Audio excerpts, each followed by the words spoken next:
I had to open up, and that's so scary. But as soon as I did that, I felt that warmth. That's what connection feels like. Because mom was always at work. Dad was never around. I was mostly by myself. I had to stand up for myself. So that's how I knew myself. And I didn't know that there's a place where I could go and let my guard down.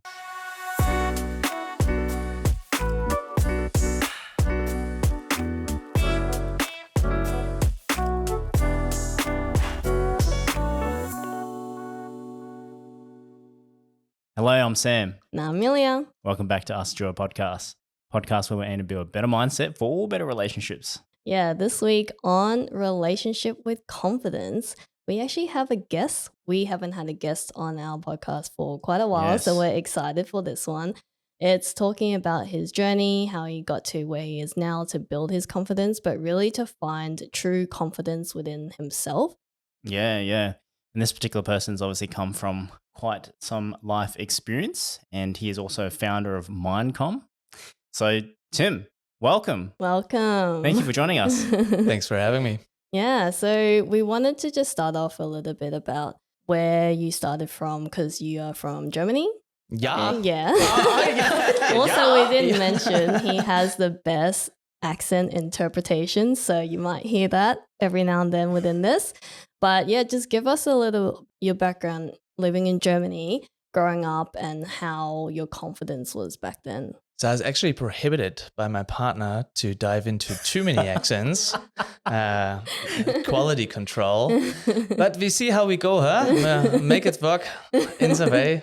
That's your natural accent. Yeah. This is how I sound like when I'm to Hause at home. No, this is how I sound like. Off to a great start. Yeah.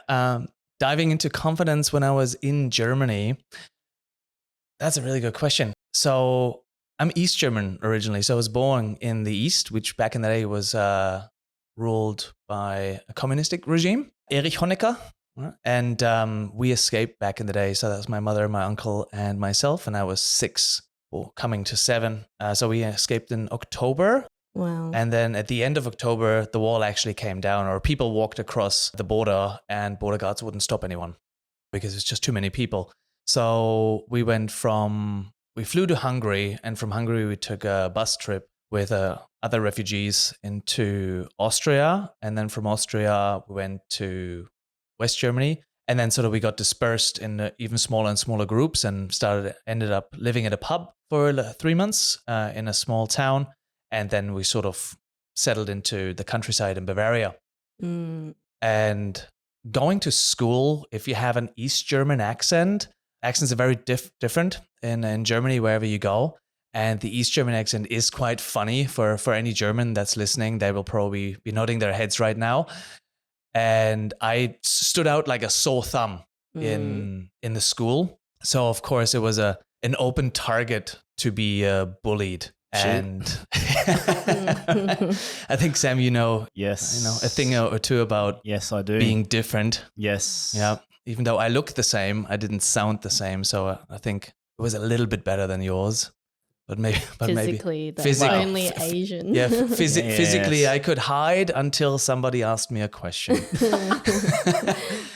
And I remember I was maybe 8 or so, and I went to the school in Scheinfeld. So we lived in a small village called Frankenfeld, which had 79 people living in this town. So more cows than people. So small. Very small. And we had to catch the bus to go to school. And because my mother had already found a job, I sort of had to walk to the bus station by myself. There was one other guy, Alex, who was also taking the bus. But I didn't know him back then. It was just this dude. And we got in the bus, and I was hoping, is this the bus that takes me to school?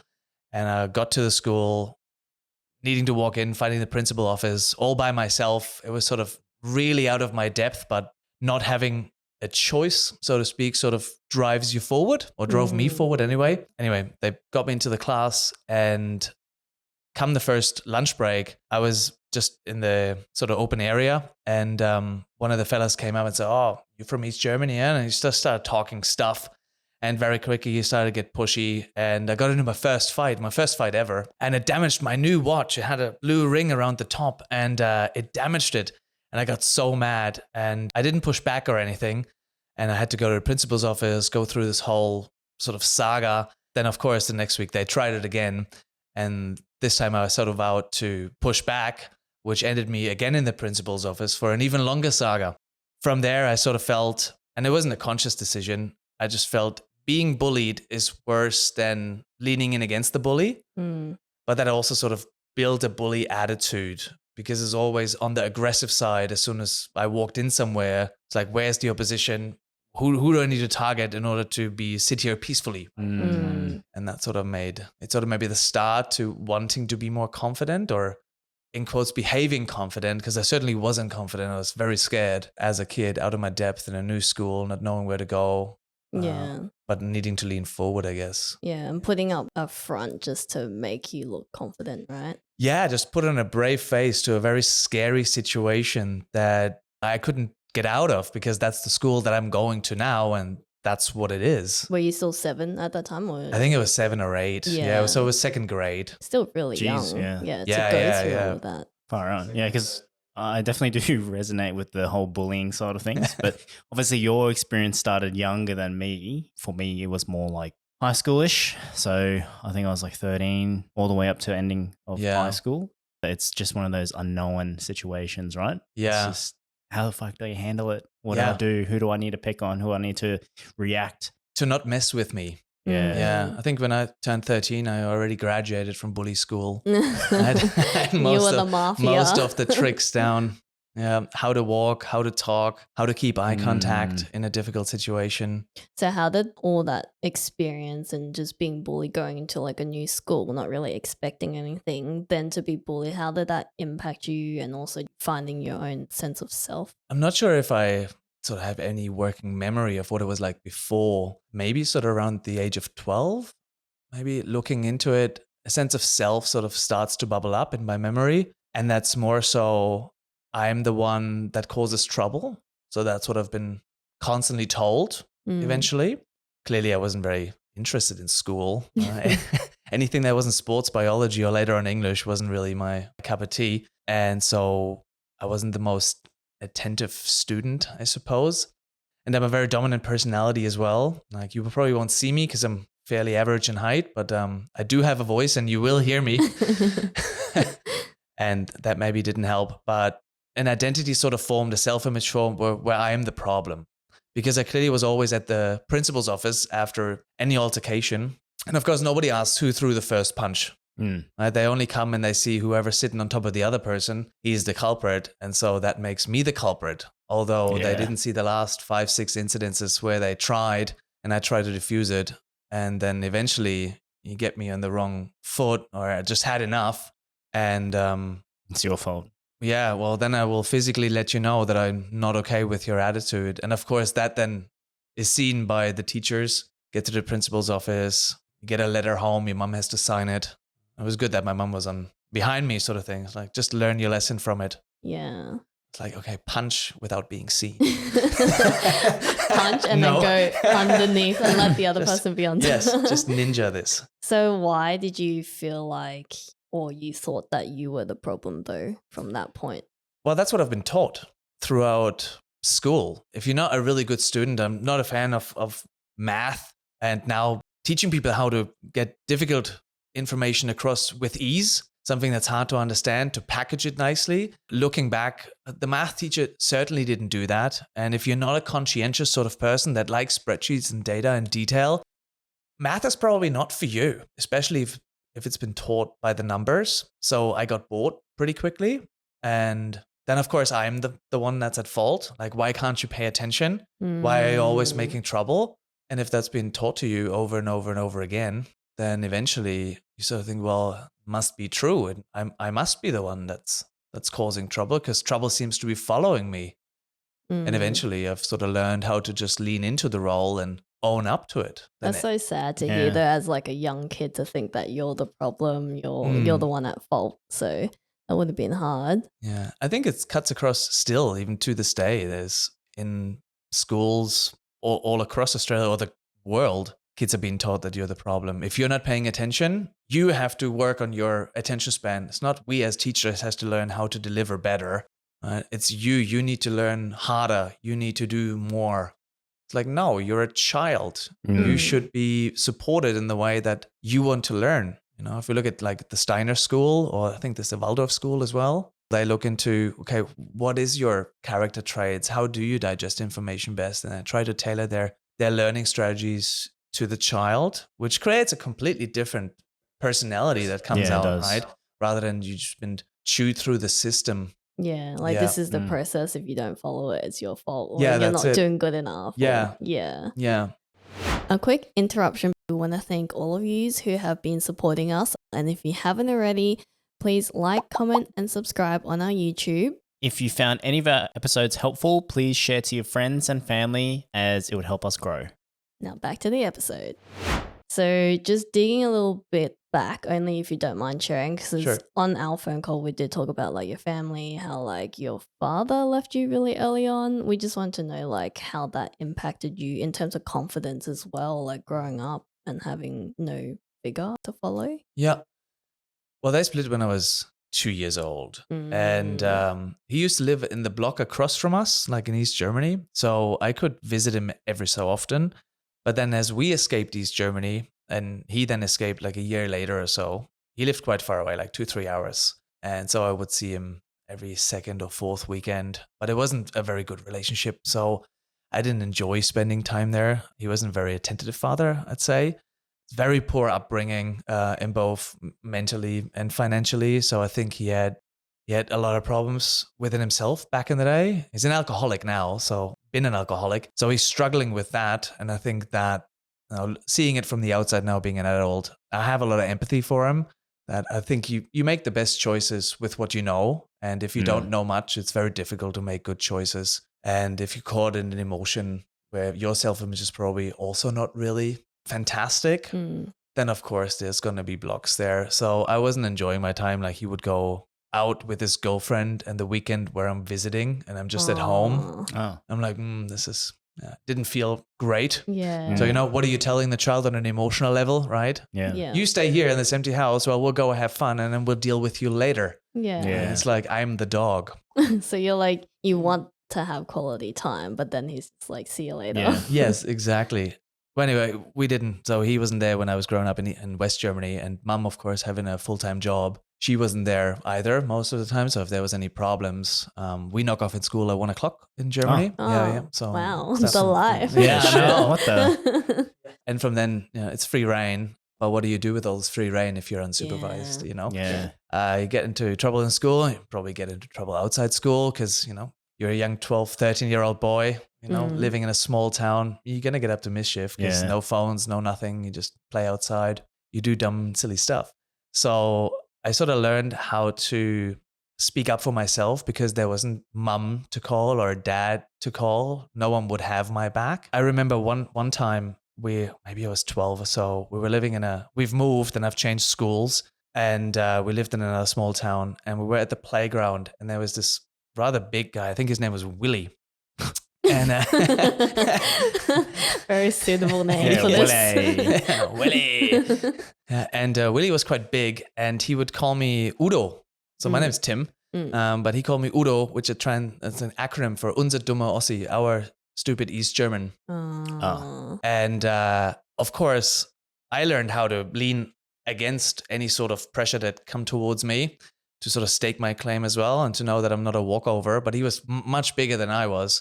I would just talk back at him and just make fun of his weight and whatever I could find. I think at that point, I was really good at pushing people's buttons. Like I could identify what your button is and then just lean onto it until your friends find it funny.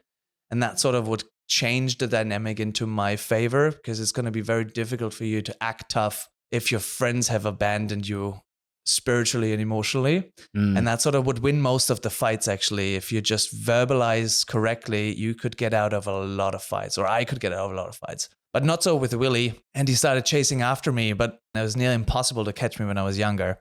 He would chase me around the playground. And I would, of course, make more and more fun of him because he's quite big, but he's now also slow and look at you, running out of air and just all that sort of stuff. But eventually he caught me and he started laying into me proper. And eventually I was on the ground and he started kicking me while I was on the ground. And being kicked by a big guy, it's It's Hurts. painful. Oh my Yeah. God. Anyway, I didn't stop talking.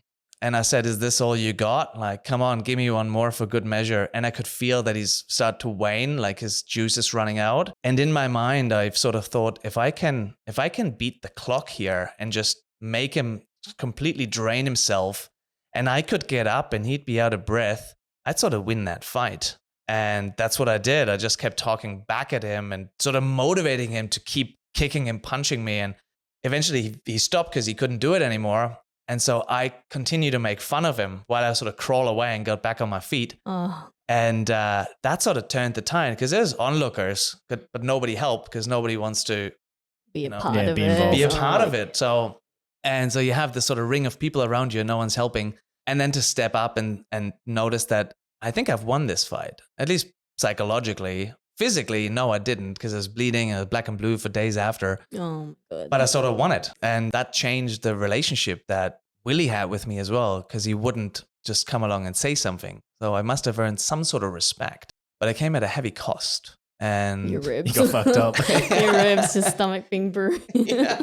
Did you break anything? no, or- he didn't break Oh, anything. But I was okay. black and blue and hurting Oh. bad. Yeah, I So, can imagine. yeah. Wow. But that sort of helped me to, it's like, okay, if I'd only lean out the window as much as I can, there will be a point. If I don't give up, I'm going to win this no matter what it is. And that sort of became sort of a philosophy of mine going through difficult life situations when nobody's there, right? I've immigrated to Australia 20 years ago. And again, nobody was there, and living in Cairns, trying to make the visa happen, work for the money to pay for some of the visa, and just not having anyone to talk to in a foreign country, not properly speaking the language back in the day. These are really lonely days. And if you have no one to sort of talk to, and I can only walk to a phone booth back in the day and have one of these call cards with the code on that you call to call Wow. Germany, Yeah. and then stand like an hour, 2 hours in a phone booth in the dark, because that's when it's day in Germany and these wide open streets, and the loneliness is just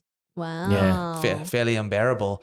But again, grit your teeth, get through it, and sort of come out the other end, sort of keep the end in sight no matter the cost, Mm. Jeez. which is it's not the best approach, I know now, but it works. So would you say by that point you feel confident by then? Because I know when you first started it was just like a front, but by that point, do you think you were quite confident, or it's still a mask in some sense? it seems like the Willie situation was your Eye opener? your eye opener, or your level up in terms of your confidence, because you're like, now I can psychologically fuck someone up. But physically, I know what to do here. but physically, I know that obviously I'd get my ass kicked, but you've figured that out at that stage where you're like, okay, if I continue to keep pushing, I'll win it. Yeah. Did you feel you were confident by that stage? I don't think it was a feeling of confidence. I think confidence in itself now is an ability to be comfortable in any present moment that you're in, no matter what you're facing, whether it's overwhelm or chaos or indecision, just to be calm and content in this situation and to make good decisions based on your value system and what's most important, Yeah. rather than emotionally acting on trying to overcome the situation and battle against, because there's a lot of resistance that builds up. And over time, I think maybe on that, if the Willie situation was sort of the starting point of it all, there is a sense of pride that eventually sort of comes with that. If I can only have a lot of chaos and an overwhelming task, if I can get through this, smash through this, overcome it somehow, then I feel better about myself and I feel confident. Right. And that could become a strategy in dealing. I think a lot of people actually have a strategy like this. They put a lot on their plate trying to get through it so they can prove to themselves. And that was the case for me. I could prove to myself that, yes, I can. But then the mountain needs to get higher and higher and higher because I need to prove it to myself over and over and over again. So in that way, I made life a lot harder for myself. Like the bar just kept getting Yeah. higher. The bar just kept getting higher, because even if there is no real challenge, I'd still tell myself a story that makes it a challenge, right? Let's say you want to date someone, right? There's this beautiful person across the street. You say, oh, what could I say to her? Oh my God, she's so amazing. She's probably blah, blah, blah, blah, blah, blah. And then I lean into a story which of course makes the resistance in me that I now need to overcome to go and talk to this person much more intense, rather than just saying like, it's a person. I think I'm going to go and ask her name. And then there's no resistance there. But then what about my ego? Right? Because that's sort of what where we all come from. Like, we need to have a self-image, a sense of self of who we are. We have strategies on how to confirm that this is who we are. And so if the strategy is sort of not there because it's so easy, then that's not me. So I have to make it more difficult for myself in order to then prove to myself that, oh, look, you could do it. And then I feel good about myself. But that's sort of false pride. I'm sort of building a mountain so I can overcome it. Because of every situation that you've been through, it was hard. So when it's too easy, you're like, it didn't really work for it. I didn't really do anything. That's right. Yeah, because who am I now? I'm not the conqueror. My self-image is not satisfied. The ego is lacking the drama. Yeah. Speaking of you asking, who am I? Or like trying to find that, you did speak about an experience that changed your sense of confidence and just challenged your confidence. I think it was like an interview that you went for. Can you speak a bit about that? Yes. Where your mask just fell through? I came back from traveling the world for a year, and I sort of caught the travel bug. And I thought, wouldn't it be great if I could go and travel and get paid for it and become a flight attendant or work on a ship? And so I figured I'll apply as a flight attendant. And the lady at the employment agency said, oh, you can't be a flight attendant. You're a car mechanic. And I said, thanks, I don't think I need your help any longer. I'm going to go and check out the computers downstairs. And so I did, and I've learned how to write a resume that gets me into an interview. And I flew to Cologne, which is where the interview was. I got to the interview, and it was a group interview. There was 20 of us. And I could sort of hide in the midst of it all in the group for most of the time. But then just before lunch break, they said, and now we want everyone to do a presentation on why you deserve to be part of our great company by the use of this flip chart. Wow. What is a flip chart? That was exactly my thinking, because I was a car mechanic back in the day. I traveled the world and I did social service. And I was like, oh, what is a flip chart? And I thought, oh, well, let's just see what everybody else does, and I'll work it out from there. So sort of shoot from the hip. I got this, because I know that if I commit to it wholeheartedly, then no matter the challenge, I can potentially overcome it, or at least lean into it and give it my best shot. Yep. Walking away was never really an option for me as a personality. It's not what I like doing. I'd rather go and find out what it is. And if I fail, I fail, but at least I can measure how far I walked it in and whether or not this is for me and whether or not it's worthwhile giving it another try. You walk away, you regret it, that you never know what might have been. Yeah. And I think that's much better. Try and fail than not try at all. Anyway, while I was thinking that, she said, let's just start from the back of the alphabet. And Tim, do you want to take it away? Wow. Oh my God. And so I got up, and as I walked to the front, I've sort of lost a little more of what I already didn't know. And I was standing in front of those 20 people, and there was 3 assessors on the side, and I completely blanked. I wasn't feeling the ground under my feet. My stomach was turning upside down. I was cold sweating. Oh my God. And I saw the flip chart that was standing there. I figured, well, this must be it. It's just me and this thing. So I just used it and it's just me and you cross now. my fingers. Is this the thing you're talking about? And it was. So as neuroassociations work, I was very nervous, and the brain doesn't function, or the frontal cortex doesn't function properly when we're really nervous, because it shuts down. And the only thing I can associate with an interview was a CV, my resume. And so I started writing my name, my address, the date, and I drew a line, and I wrote education. The first assessor said, oh, thank you so much, Tim, but we do have this information just in a creative way. Tell us, why do you deserve to be part of our fantastic airline? And I looked through the assessor, completely drenched in my own cold sweat. And I said, yeah.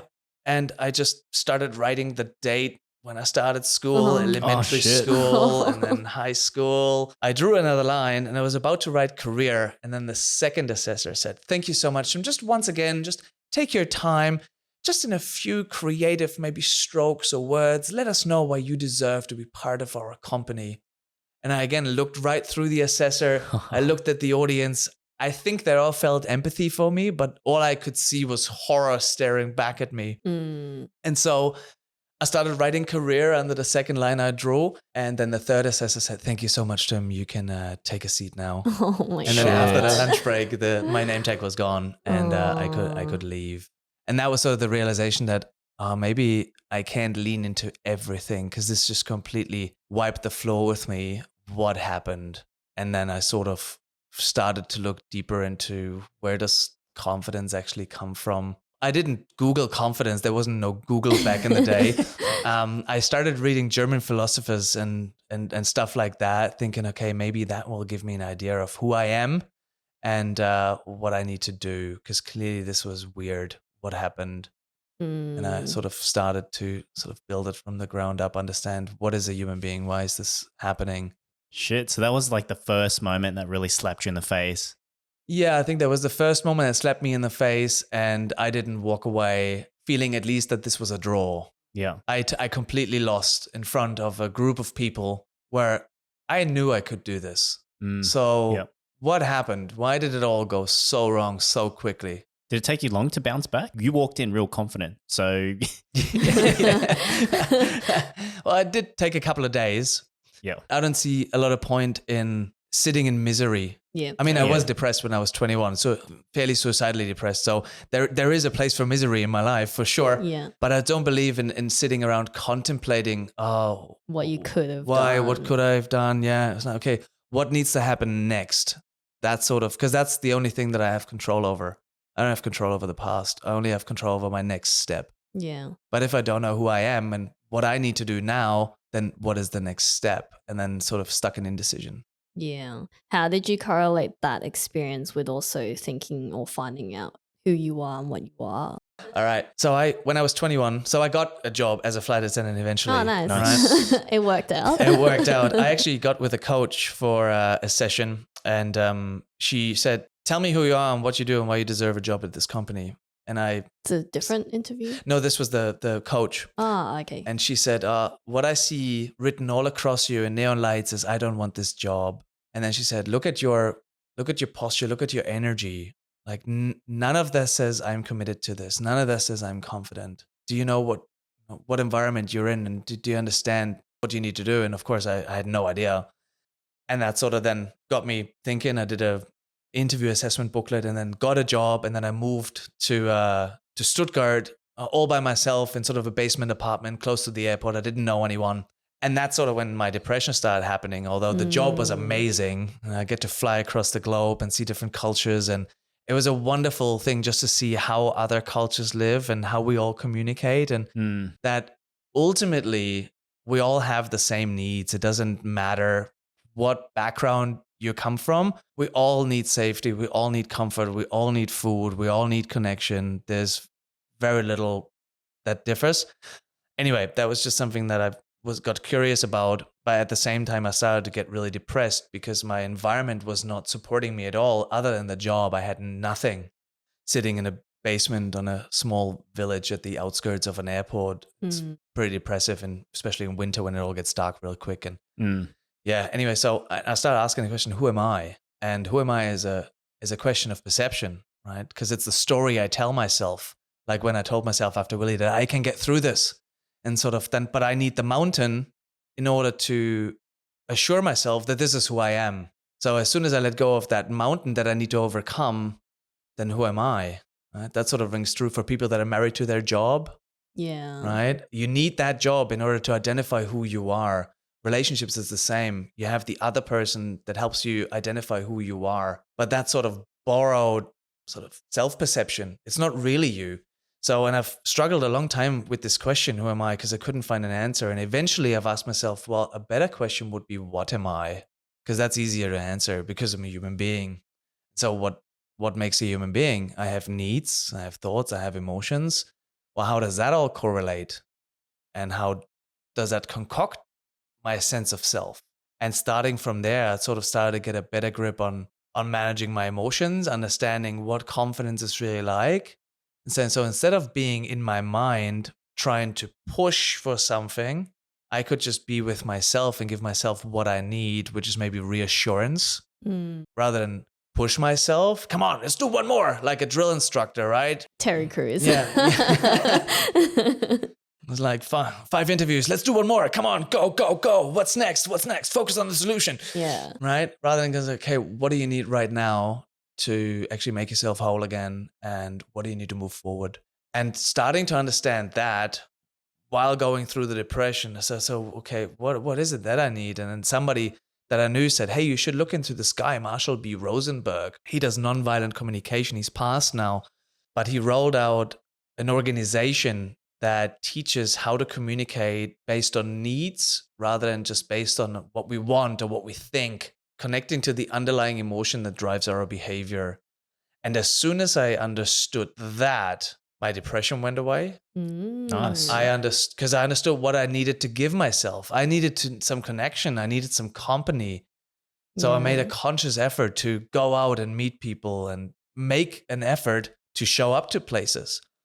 And that sort of kick-started it. And then, of course, I had to learn how do I communicate with others without trying to be the top dog and have another joke, right? Yeah. Because I cannot ever show weakness. Yeah. That was a big couple of years until I realized how to move out of that self-image that relies on that secondary confidence that I always have to be on top. And if you ever just rattle my foundation a little, I will just quadruple down on whatever I'm saying just to have the upper hand. But if I understood all I need is connection, and it's okay to be vulnerable, but be confident in your vulnerability, that this is okay, that you can take it, right? And that out of this then comes more connection because other people also want to connect. And vulnerability is a wonderful way to connect because you actually get to be yourself. Yeah. Right? And you don't have to put on a brave face. You can say, I don't know, I feel uncomfortable in this. Yeah. Now, I think your example and your story, I really commend how you obviously got to that point because what I'm really curious is obviously when you're in that depression stage and you're obviously sad and all those things are surrounding you that was leading to that, what really helped you get out of it? So I read Nietzsche, and Nietzsche talked about free will. That was really helpful. Free Willy. He's just going to be in this whole entire episode, Willy. Let's see how many times we can dunk it. So what Nietzsche what it boils down to, what he said, that free will is a restless force that sits within us. So we cannot not drive forward. It's just not a thing that we can do. And understanding that there's a restlessness inside me, a life force that just wants to express itself and move forward. And you see this in nature a lot, right? Animals just do. Yeah. It could just lay down and the lion say, you know what, I'm tired of this hunting and getting hurt, and the giraffe's really big and it's really stressful. I'm just going to lie on this tree and die. Because this would be the easier option, right? Yeah. But the lion doesn't do that because there is this life force in all of us, right, that drives us forward. So it's, I think, chi in the Asian culture, like and the movements and the flow of chi. And prana, I think, in the Indian culture. So there's this energy that's alive in us that drives us forward, and he called it just life force, right? Or the will that drives us forward. Then I read Schopenhauer, and Schopenhauer said, man can certainly do what he wants, but he can't want what he wants. And I thought, oh, that's interesting. So I don't have free will. I just have a life force that runs in this sort of confinement of my personality that I built for myself. And that's true. So whatever we believe we are, we do. Because we don't do what we want. We want what we do. If you go to the pizza place, what pizza do you order? The one you want? The one you want. The one you always want, though, right? Why is that? Because that's what you're thinking about. Yeah, because it's a safe choice. Yeah. Right? So we do what's most familiar with our life force because we know that gets a proven result. Yeah. So we don't do what we want. We want what we do because we know that gets us the outcome that we're after, or at least the outcome we know, right? Because people that are in abusive relationships, they don't want to get beaten, but they get out of one and they sure as hell get into another one. Yeah. So why do you do that? Because that's what you know, because that's how you know yourself. Yeah. So we never get out of that wheel. To get out of the wheel, then I figured, okay, well, how do I change my perception? Now, how do I order different pizzas throughout my life? And then I went about just doing that and just do different things that I usually wouldn't do. And one thing that also really helped was going to nature. I love going into nature and just being under a tree. It sounds maybe The strange, simple things but in it's life, right? it's just sitting with oneself, sitting in the presence of life itself, especially on a sunny day. I don't think there's anything more soothing, more calming. And I used to do canoeing up and down a river in Stuttgart where I used to fly. So that was my sort of weekend escape from fancy hotels and busy schedules and bad plane food, and just to be.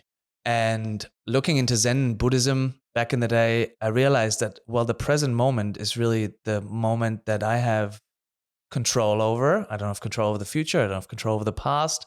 And then connecting with myself and say, what is it that I need right now? And what's my story about that? Right.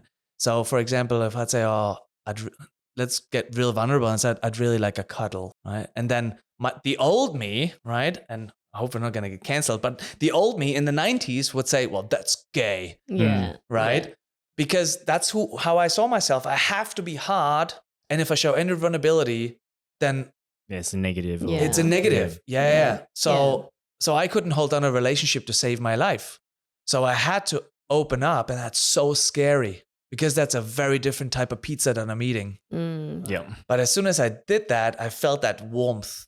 I was like, oh, that's awesome. And The part that was missing, that right? part that was missing, like that's what connection feels like. Because mom was always at work. Dad was never around. I was mostly by myself. I had to stand up for myself. So that's how I knew myself. And I didn't know that there's a place where I could go and let my guard down and just be. The only place I could do this was in nature with myself. But then realizing that, hey, if I go into a relationship with someone and she leans in and wants a cuddle and I'm present, I'm not in my head with my story, checking whether or not this aligns with my identity that I built for myself, but I'm in the moment and ask myself, like, is this what you need right now? Would you like to have that? My entire physical body screams yes, because that's what we human beings want. We want that connection. We want to be together. I love Asian culture for that sort of principle, because you sit together at a big table with the whole family and everybody loves. There's uncle, aunties, and everybody. And you have a big meal, and maybe you don't like a couple of people, and that's fine. And there is some friction, but at least everybody's together. And that feels fantastic. And we walk away and we feel more fulfilled, right? From that. You feel good about yourself because you met that need for a connection. But if I would be sitting in that sort of framework of a group, I'd be just thinking, okay, if I say this now, would that sort of diminish my position? Yeah. And my ego would constantly manipulate my reality. Yeah. But understanding that, okay, I don't have free will. I will always do what my ego wants to do because that's what I know. But if I just be present in the moment, but become mindful of my story and how I feel, not suppressing how I feel, because we, especially boys or men, we're amazing at that, right? We just shove it down until we're like 60, 75. And then it all comes up. I do some men's retreats sometimes where I coach, and they're all older. And it's just, they're crying and crying and crying like old housewives. Because it's the first time they allow themselves to let go, and all this bottled up pain and hurt comes to the forefront. But now it's too late to fix those 3 relationships That's that they so had. sad. That's sad. And it's so sad, yeah. But then to learn that if I manage my present moment, I understand what I need, and I'm courageous enough to act on what I need, then I can get to it. Yeah. Yeah. They're so similar with the Asian culture as well, because there's a whole side of it where our upbringing is just suppressing, like not just the men, like men particular, because you have to be like the macho, the man of the house, and you can't break down because that just shows weakness. But anyone, even like for me, I think also being the oldest sibling, it's always put that pressure on you. Like you have to be there for everyone else, like your siblings, other people. And if you cry or if you do anything, it's like weakness, and it's like, don't cry. Like that's what they tell you. Yes. They see you like shed a tear and be like, why are you crying? So it's just suppressing all of that. So in the Asian culture, that happens quite a lot as well. Yeah. And hence we have a lot of drinking. Yeah. Well, just like a lot, true. like it comes in many forms, right? Just like, I think I would be more like you, where you just didn't understand when to break that wall down and just let things come in. For me, I just didn't reply to anything. I just held like a confident face, or like just a didn't care kind of vibe. But really, nothing can faze me.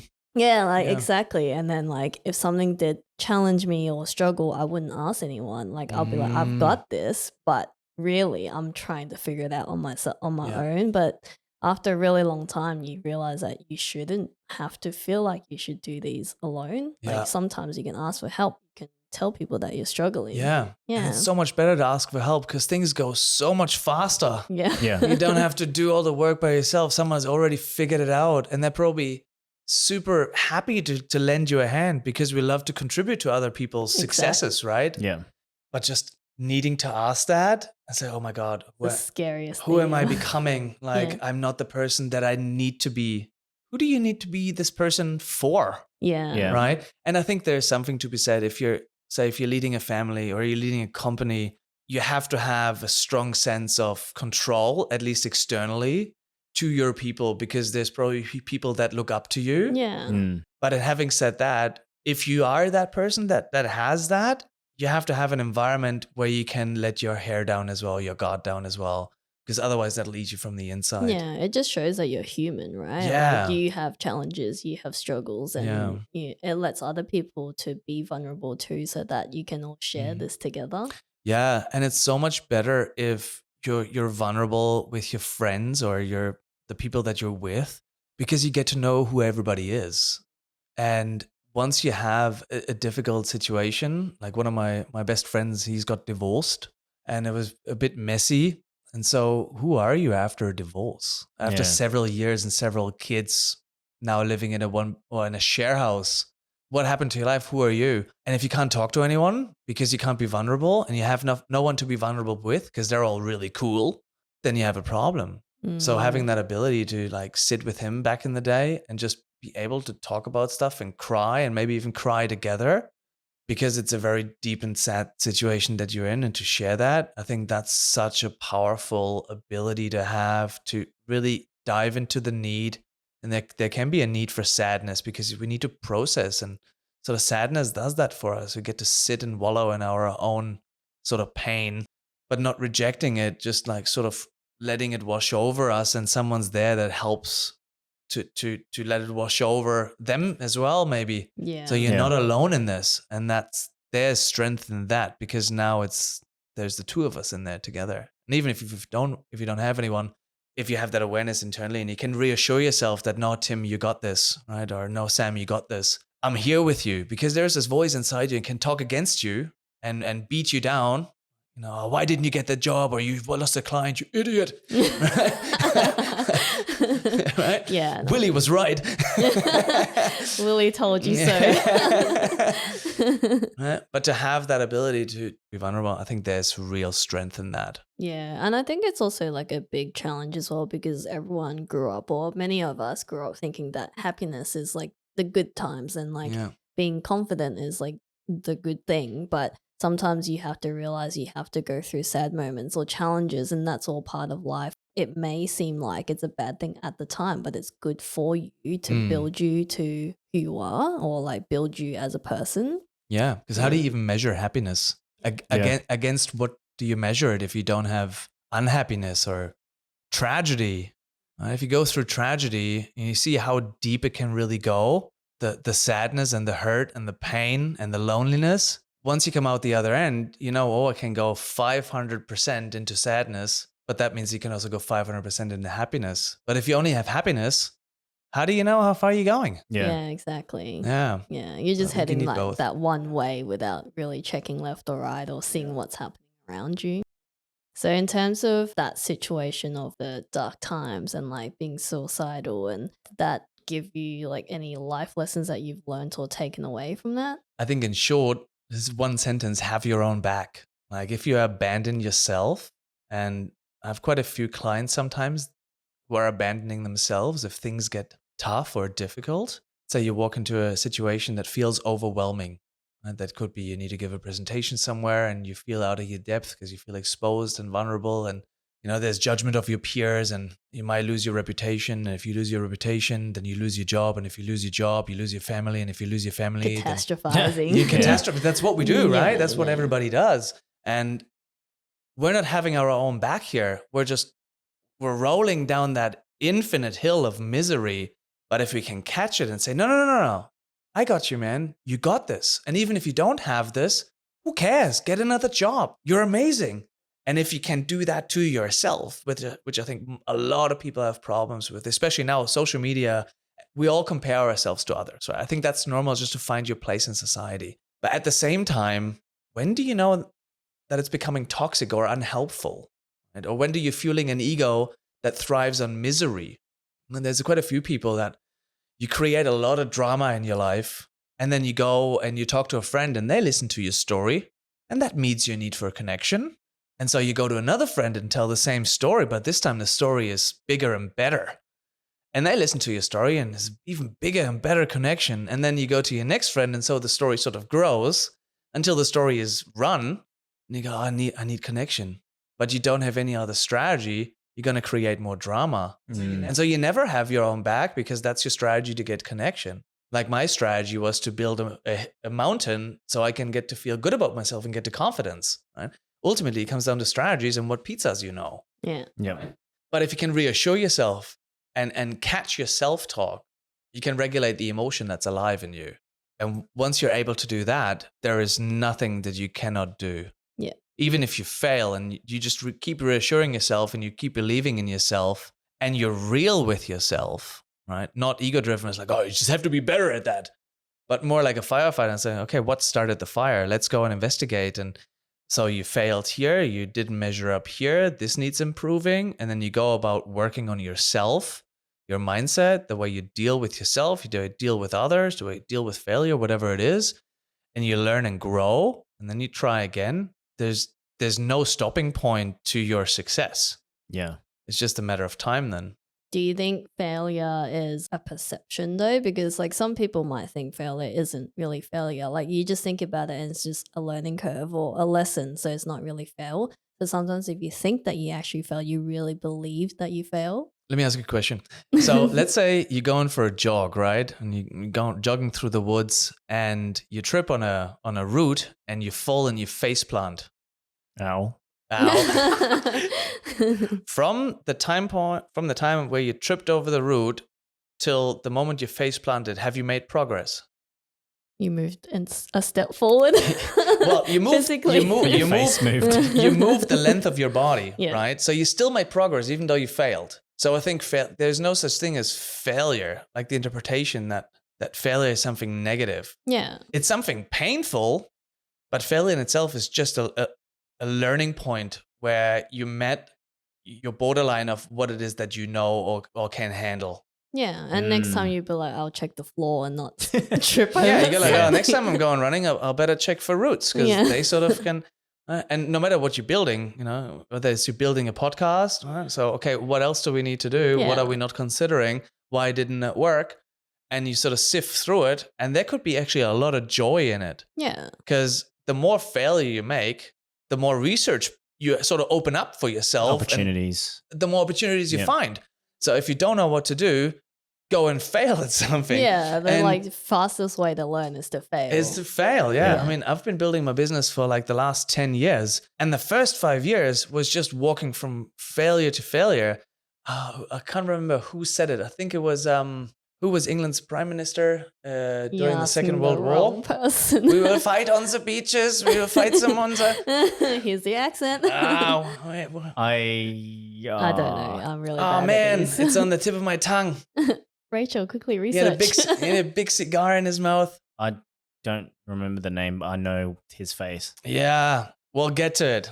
I'll put it on the screen. We'll put his name up. But he said basically success is moving from failure to failure without losing enthusiasm. That is true. And I think is it? that is true. You can yell it. Winston Churchill. Ah. Yes. Nice. Yeah. Out of all the things that you said, there's a lot of lessons that you've learned. We like to end our episodes in terms of wrapping up 3 key lessons that you've learned throughout your whole life about confidence, like you building confidence or finding confidence with yourself, or what is true confidence. What are 3 things that people can take away from your lesson? Maybe the first one is just have your own back. I think that's key. If you abandon yourself, potentially no one's coming. And even if someone's coming, that's an external element, and that might be not there forever. Yeah. So it's have your own back and be your best friend. I think that's the key. 2 is get comfortable in the uncomfortable, or learn how to get comfortable in the uncomfortable. Yeah, I believe in that one. Yeah, because if you're okay swimming through or swimming in a negative emotion, in a challenging emotion, but you're okay with it, then mostly the situation changes to the positive because we get used to things. Yeah. And to not be reactive to situations. Just be calm, content, and move forward based on your needs. And 3, probably assume a positive thing if you don't know the situation. Let's say somebody cuts you off in traffic. Right? I can see memories flying through your brain right now of things you've said to other people. I can just imagine on your the face. accent. Every time Yeah. someone cuts or drives really slow, he'll be saying something about that person. Yeah. And then he'll drive past and stare right into their car. Yes, that's what I used to do as well. Yeah, just Mexican standoff sort of thing. Yeah. How dare you cutting me off? We will follow you. We will find you and your family. So good. So true. Yeah. Oh, shit. But instead of that, because we don't know. Yeah. Perception is whatever you make it, right? So only because somebody cut you off, you feel frustrated, you feel maybe shocked. That's what's surging through your system right now. And that's what produces a thought. And we need to project that thought because where's the cause of the thought? And it's this guy, the guy that cut me off. Where we don't know anything about this person. It's Willie coming back to Yeah, Willie. maybe it's Willie. Willie.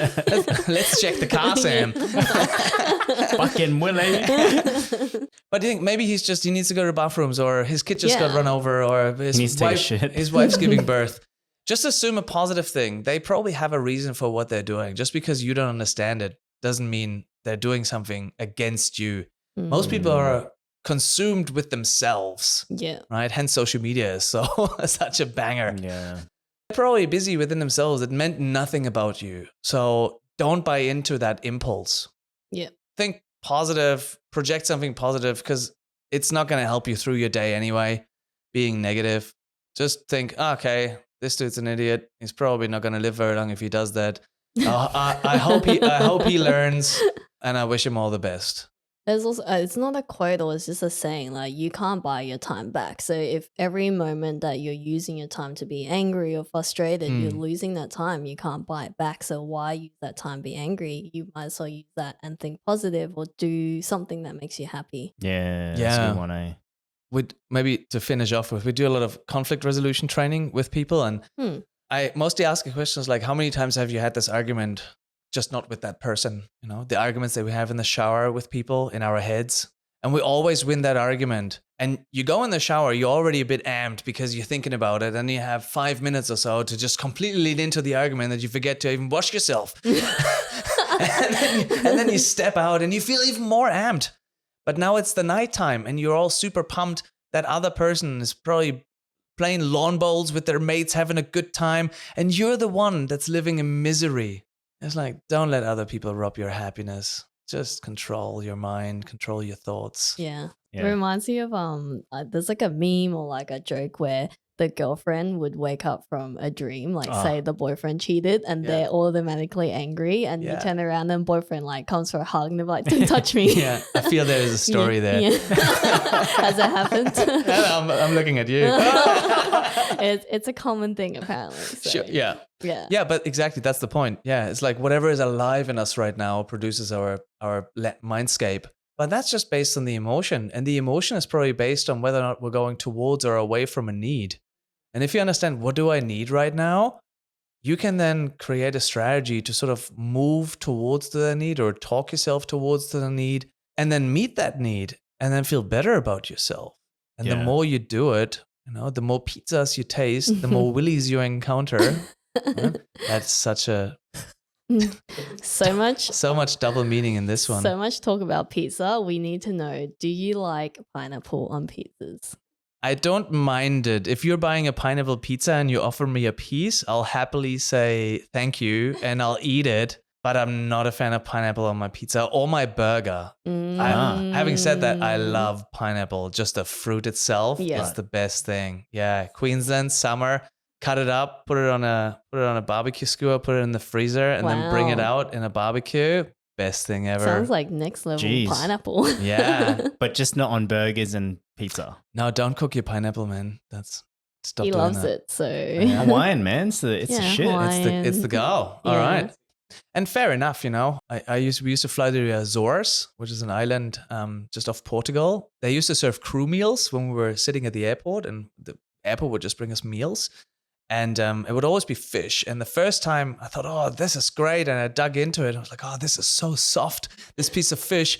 And it was a fried banana, Oh. or like a cooked banana, Ah. because they baked the fish with the banana on top.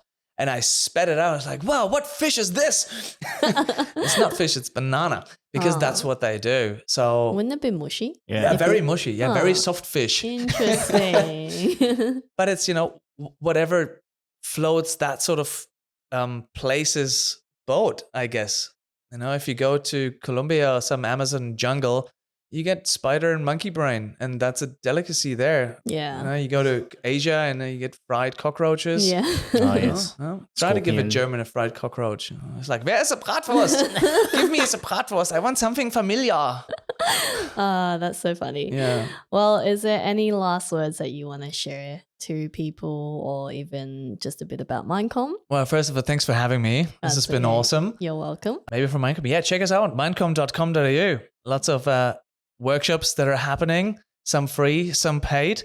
All of them will get you to the next level to understand how to communicate better with yourself, with others, and how to be comfortable in an uncomfortable situation, be content, and be truly confident in yourself, because you know you can handle the situation, because you understand what you need, you understand what somebody else needs, and you have the strategy to meet those needs. And then maybe to everybody else out there, try and love yourself a little bit more. It really does the trick. Hey, That's so nice. good. I love that. Good way to end it. Where can they find you on LinkedIn? Check out Timothy Bourne or MindCom. Nice. Well, thank you again, Tim, for joining us. We Thanks, really Sam. appreciate It's having this conversation. I think you brought a lot of experience and knowledge, obviously, from your background and also your life experience. Yeah. And loved all the accents, even though it was minimal, but loved it. I know. Well, I was told not to do them. But maybe for one last time, we can do it. A little Indian tickle. You like one? All right. Well, that's the end of our episode. We'll see you in the next one. Peace. Goodbye. Ciao.